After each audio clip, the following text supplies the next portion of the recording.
remember sitting in there thinking I was in an office block overlooking Sydney. And there was this fantastic cyclorama of the Sydney skyscape. It was completely real, except it wasn't, like the movie.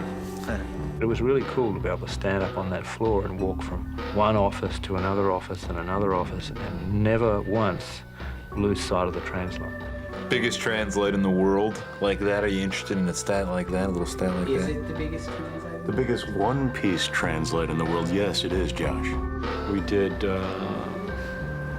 computer generate the translate so that Sydney was not identifiable. There's a few buildings in this background that are not where they really are, because we're covering the Opera House and we're covering Sydney Harbour Bridge. And I mean, even though the movie takes place, we're not saying it's not Sydney, it's just an unnamed city.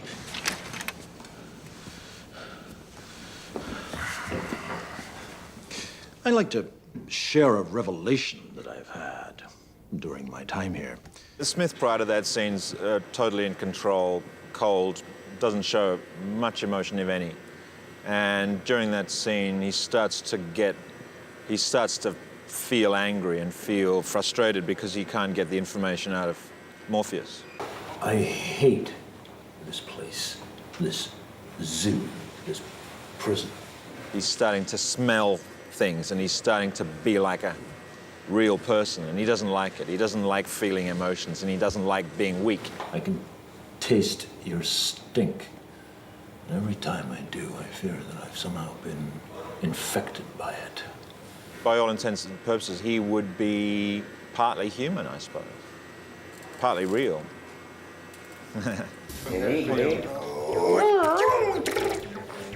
I like to think that Morpheus is aware of everything that's going on in that scene, or at least he's struggling to maintain his awareness.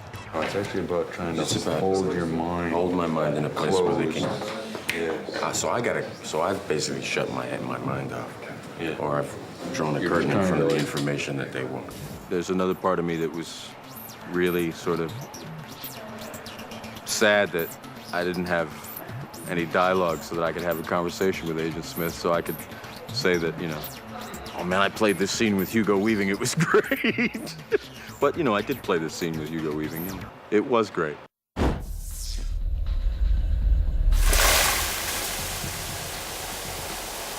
Find them and destroy them. And don't forget your line. Oh, that's right, yeah.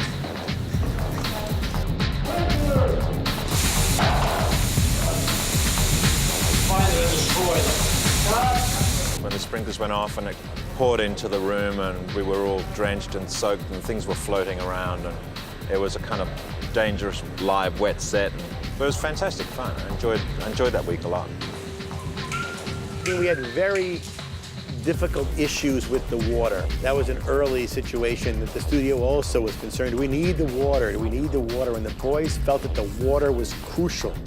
When the sprinklers came on in that set, the water that came out of the sprinklers all had to be hygienic, you know, because there were upwards of 100 people up on that roof at various times, breathing in the water that was coming through the system and breathing out it, obviously. It all had to become sterilized before it was kind of pumped back in. It all had to be heated. There were many little elements that kind of went into it. And you forget about the helicopter coming down and shooting the office up. Yeah.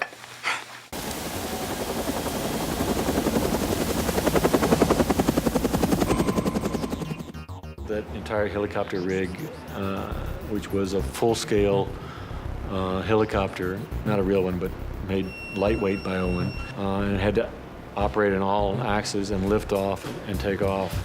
The blades were all put in later by the visual effects people. Come on, honey, take us up. Hey, baby. You in there tight? I'm in there tight. Snug as a bug in the road. Let's fly. Or you want me up like this? That's the one. That's the look. No. It was very weird when I realized that it was all sort of rigged with explosives. You know, I had a moment's pause there. I kind of went, hey, who's responsible for this? You know? Steve Courtley and his crew built into the floor 350 air-controlled nozzles, which would, when the set was filled with water, simulate the machine gun fire from Neo, who was hanging in a helicopter just outside the window. And then you had that shootout of the glass in a particular pattern. And as you arc around that, that's when you're arcing around the other wall to get Jones. There's a moment where they shoot everything and then they cue the window.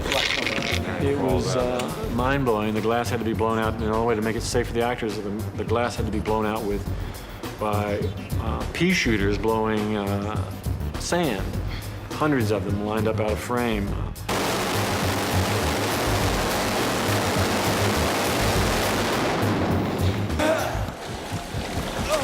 He's not gonna make it.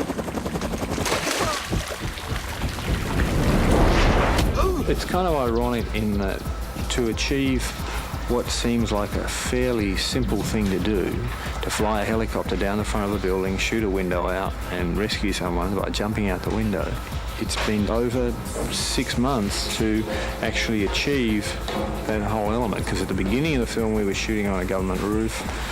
At this point we're nearly end of the film and we're still shooting that same sequence.